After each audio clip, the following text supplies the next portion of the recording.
Hello students, welcome back to my channel educational corner. आज हम समझेंगे अपनी पाठ्य पुस्तक मल्हार से रहीम के दोहे। तो आइए पहले कवि से परिचय कर लेते हैं।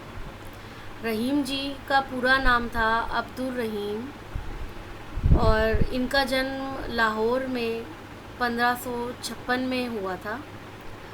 और आपको मालूम है इन्होंने बहुत सारे दोहे लिखे थे, लगभग 700 से भी ऊपर। और इनके दोहे हमें कोई ना कोई शिक्षा ज़रूर प्रदान करते हैं। रहीम भक्ति काल के एक प्रसिद्ध कवि थे। ऐसा माना जाता है कि उनका जन्म 16वीं शताब्दी में हुआ था। उन्होंने नीति, भक्ति और प्रेम संबंधी रचनाएं की। उन्होंने अवधी और ब्रज भाषा दोनों में कविताएं लिखी हैं। रहीम रामायण, महाभारत आदि प्रसिद्ध ग्रंथों के अच्छे जानकार थे। उनकी मृत्यु 17वीं शताब्दी में हुई थी। आज भी आम जनजीवन में उनके दोहे बहुत लोकप्रिय हैं। रहीम भक्ति काल के एक प्रसिद्ध कवि थे जो 16वीं शताब्दी में जिनका जन्म हुआ, और उन्होंने काफ़ी कविताएं लिखी, अवधी और ब्रजभाषा दोनों में लिखी। और रामायण और महाभारत उनके प्रसिद्ध ग्रंथ के वे जानकार थे। और इनकी मृत्यु 17वीं शताब्दी में हुई। और इनके जो दोहे हैं, जो इन्होंने दोहे लिखे थे, वो काफ़ी लोकप्रिय हैं। मतलब हमें कोई ना कोई शिक्षा ज़रूर प्रदान करते हैं। तो आइए देखते हैं इन्होंने कौन से दोहे लिखे हैं। रहीम के दोहे। आइए पहले हम देख लेते हैं शब्दार्थ कौन से हैं यहाँ पर। देखी शब्द है जिसका अर्थ है देखकर। बड़ेन बड़े, लघु छोटे, तलवारी यानी कि तलवार, तरुवर पेड़, सरवर तालाब, पान पानी, सचही एकत्रित। ठीक है, तो पहला दोहा पढ़ते हैं हम। रहीमन देखी बड़ेन को, लघु न दीजिए डारी, जहाँ काम आवे सुई, कहा करे तलवारी। सो यहाँ पर रहीम जी क्या कहते हैं, देखी मतलब देखकर। रहीम जी कहते हैं कि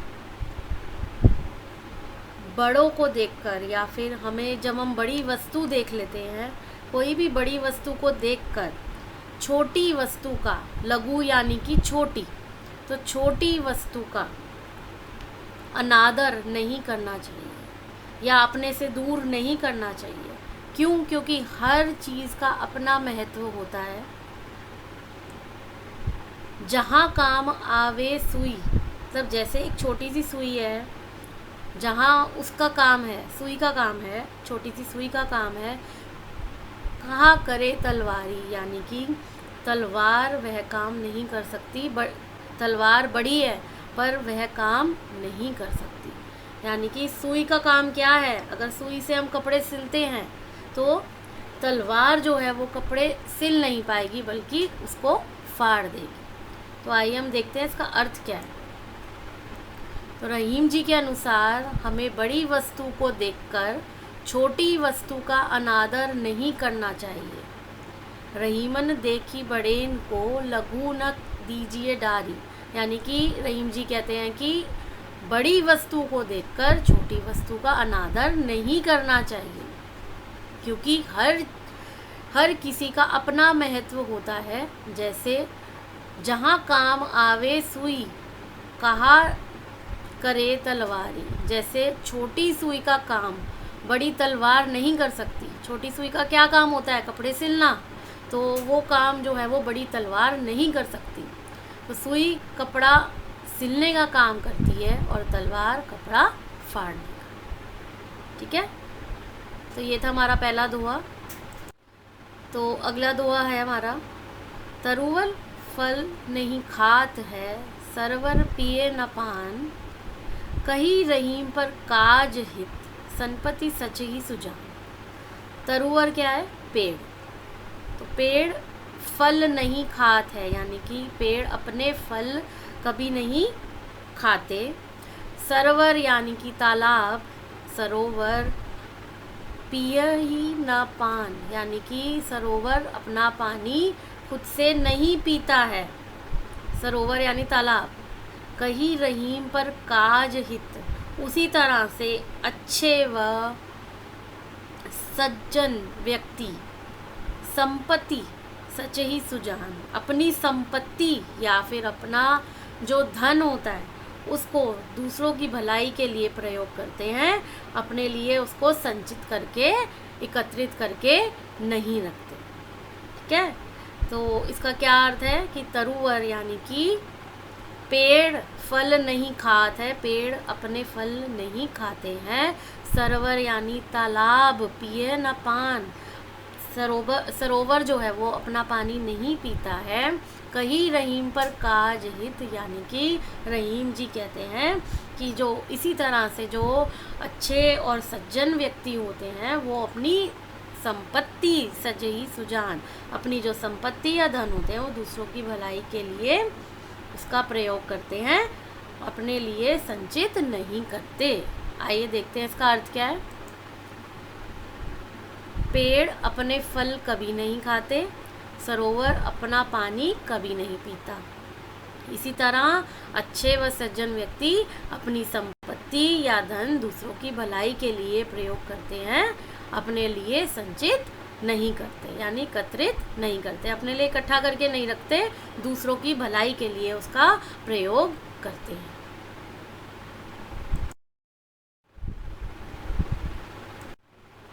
आइए शब्दार्थ देखते हैं। छिटकाए यानी तोड़ना, परी यानी पड़, मानुष यानी मनुष्य, चून यानी कि आटा। ठीक है, अब हम पढ़ते हैं नेक्स्ट दुआ क्या है। रहीमन धागा प्रेम का, मत तोड़ो चिटकाए, टूटे से फिर ना मिले, मिले गांठ पर जाए। तो इसका क्या अर्थ है, रहीमन धागा प्रेम का। तो रहीम जी क्या कह रहे हैं यहाँ पर कि प्रेम रूपी धागे की बात कर रहे हैं, मत तोड़ो छिटकाए, यानी कि जो प्रेम रूपी धागा है उसको इतना नहीं खींचना चाहिए कि वह टूट जाए। क्या है मतलब, प्रेम के बदले हमें अपने संबंधों में प्रेम देना चाहिए, क्योंकि अगर हम जलन घृणा अपने संबंधों में लाएंगे तो क्या होगा, जो प्रेम रूपी धागा है वो टूट जाएगा। आगे पढ़ते हैं क्या है। छिटकाए यानी कि तोड़ना, टूटे से फिर ना मिले, मिले गांठ पड़ी जाए, यानी कि फिर जब वो टूट जाएगा, जब टूट जाएगा तो क्या होगा, फिर वह जुड़ ना पाएगा, और अगर जुड़ भी जाएगा तो उसमें गांठ पड़ जाएगी, वो पहले जैसा नहीं हो पाएगा। ठीक है, देखते हैं इसका अर्थ क्या है। रहीम जी के अनुसार प्रेम रूपी धागा अगर एक बार टूट जाता है तो दोबारा नहीं जुड़ता, अगर इसे ज़बरदस्ती जोड़ भी दे तो पहले की तरह सामान्य नहीं रह जाता, इसमें गांठ पड़ जाती है। क्या है, तो इसमें गांठ पड़ जाती है। अगर हम धागा एक बार इतना खींचेंगे प्रेम रूपी धागे को और वो टूट जाएगा तो वो दोबारा से सामान्य नहीं हो पाएगा, पुराने जैसा नहीं हो पाएगा, उसमें गांठ पड़ ही जाएगी। अगला दोहा पढ़ते हैं। रहीमन पानी राखिए, बिनु पानी सब सून, पानी गए ना उबरे, मोती मानुष चून। क्या, रहीमन यानी कि रहीम जी क्या कह रहे हैं कि पानी राखिए, मतलब हमें पानी हमेशा बचा कर रखना चाहिए। क्यों, क्योंकि इसका बहुत महत्व है हमारे जीवन में। बिनु पानी सब सून, पानी के बिना सब कुछ सूना है। कैसे, पानी गए ना उबरे, अगर पानी समाप्त हो गया, अगर पानी खत्म हो गया तो क्या होगा, ना तो मोती रहेगा, उसका ना महत्व रहेगा, ना मनुष्य का रहेगा महत्व, और ना ही चून यानी आटे का कोई महत्व रहेगा। पानी अर्थात पानी के सीप से मोती बनता है और उसको तभी उसमें चमक आती है मोती में, तो चमक के बिना मोती बेकार है। और मनुष्य को जो है वो सम्मान मिलता है। सम्मान के बिना मनुष्य का जीवन व्यर्थ है। और जल के बिना आपको पता है आटा नहीं गूंथ सकते। जब आटा ही नहीं गूंथ सकते तो हम रोटी कैसे खाएंगे? तो इसलिए आटा बेकार है। तो आइए देखते हैं इसका क्या अर्थ है। पानी का हमारे जीवन में बहुत महत्व है। यदि पानी समाप्त हो गया तो ना तो मोती का कोई महत्व है, ना मनुष्य का है, मानुष यानी मनुष्य, और ना ही चून यानी कि आटा। पानी अर्थात पानी के सीप से मोती बनता है और चमक के बिना मोती बेकार है। सम्मान ना मिले तो मनुष्य का जीवन व्यर्थ है और जल के बिना रोटी नहीं बन सकती, इसलिए आटा भी बेकार है।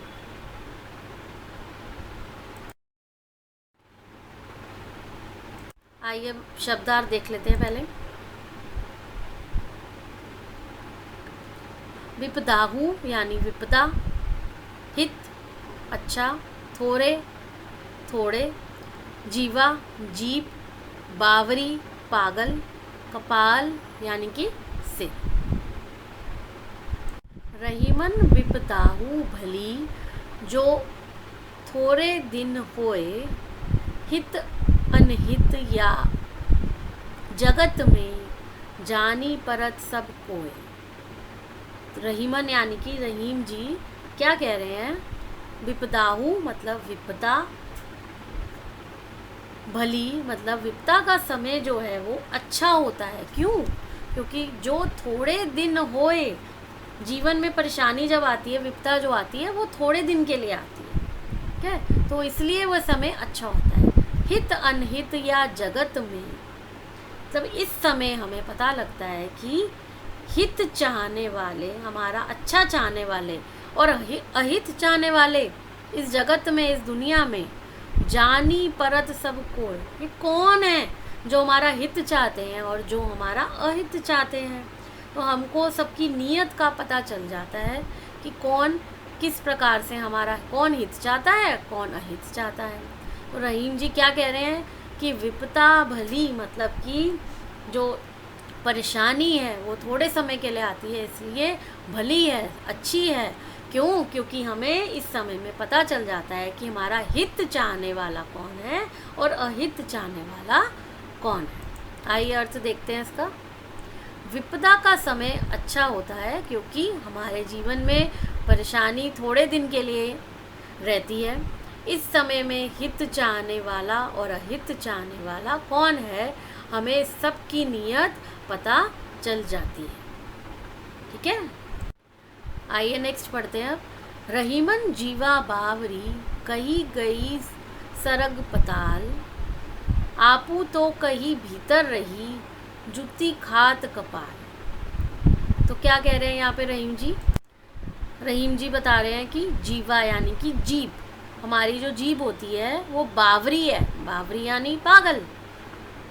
कही गई सरग पताल यानी कि जो जीभ है वो पागल है। क्यों? क्योंकि जब वो चलना शुरू होती है तो रुकती ही नहीं है। स्वर्ग से लेकर पाताल तक, सरग पताल यानी स्वर्ग से लेकर पाताल तक हम बोलते जाते हैं बिना सोचे समझे। कई बार हम बोलते जाते हैं और हमारी जो जीभ है वो इतनी बावरी है, इतनी पागल है कि वो रुकती ही नहीं है, ठीक है? आपू तो कहीं भीतर रही, बाद में क्या होता है कि वह मुख के अंदर छिप जाती है। भीतर यानी अंदर, मुख के अंदर छिप जाती है, हमारे मुंह के अंदर छिप जाती है। इस जीभ की वजह से क्या होता है? जुत्ती खात कपाल, जुत्ती यानी कि हमें हमारे सिर पर, कपाल यानी हमारे सिर पर हमें जूते खाने पड़ते हैं, ठीक है? तो इसका क्या अर्थ है देख लेते हैं। रहीम जी कहते हैं कि हमारी जीभ पागल है। जब चलना शुरू होती है तो स्वर्ग से लेकर पाताल तक चलती ही जाती है, रुकती नहीं है। बाद में यह मुख के अंदर छिप जाती है। इस जीभ की वजह से हमारे सिर को जूते खाने पड़ते हैं, क्योंकि हम बिना रुके बोलते जाते हैं, कुछ भी बोल देते हैं। तो कुछ कई बार हम ऐसी बातें बोल जाते हैं जिसकी वजह से हमें जो है वो जूते खाने पड़ जाते हैं।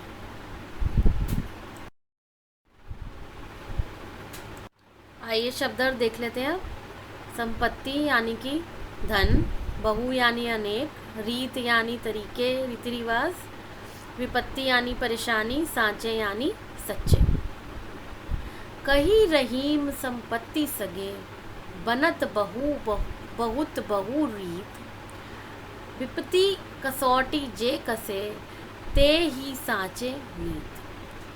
कही रहीम यानी रहीम जी क्या कह रहे हैं यहाँ पर, संपत्ति सगे मतलब हमारे सगे संबंधी जो होते हैं, जो हमारे सगे संबंधी होते हैं, बनत बहुत बहुरीत यानी कि जो हमारे सगे संबंधी हैं, हमारे सगे संबंधी तो किसी संपत्ति की तरह होते हैं, हमारे धन की तरह, धन हमारा होता है, इसी तरह वो संपत्ति की तरह होते हैं जो बहुत सारे रीति रिवाजों के बाद बनते हैं। ठीक है, विपत्ति कसौटी जे कसे, परंतु जो व्यक्ति विपत्ति मतलब मुसीबत में हमारी सहायता करता है, जो व्यक्ति मुसीबत में हमारी सहायता करता है, ते ही साचे मीत, मीत यानी मित्र, साचे यानी सच्चे, तो वही हमारा सच्चा मित्र है। क्या, तो इसका क्या अर्थ है कि सगे संबंधी जो है वो हमारे साथ, सगे संबंधी के साथ हम रीति रिवाज करते हैं। ठीक है, सगे संबंधी जो है वो हमारे संपत्ति की तरह हैं, परंतु कठिन समय में जब विपत्ति आती है, मुसीबत आती है, कठिन समय आने पर जो हमारा साथ दे वही हमारा सच्चा मित्र है। आइए इसका अर्थ देखते हैं। हमारे सगे संबंधी तो संपत्ति की तरह होते हैं जो बहुत सारे रीति रिवाज के बाद बनते हैं, परंतु जो व्यक्ति मुसीबत में आपकी सहायता कर आपके काम आए वही आपका सच्चा मित्र है। अब्दुल रहीम खान खाना। तो बच्चों आज के लिए इतना ही। अब मैं आपको अपनी नेक्स्ट वीडियो में मिलूँगी प्रश्न उत्तर के साथ। Thank you.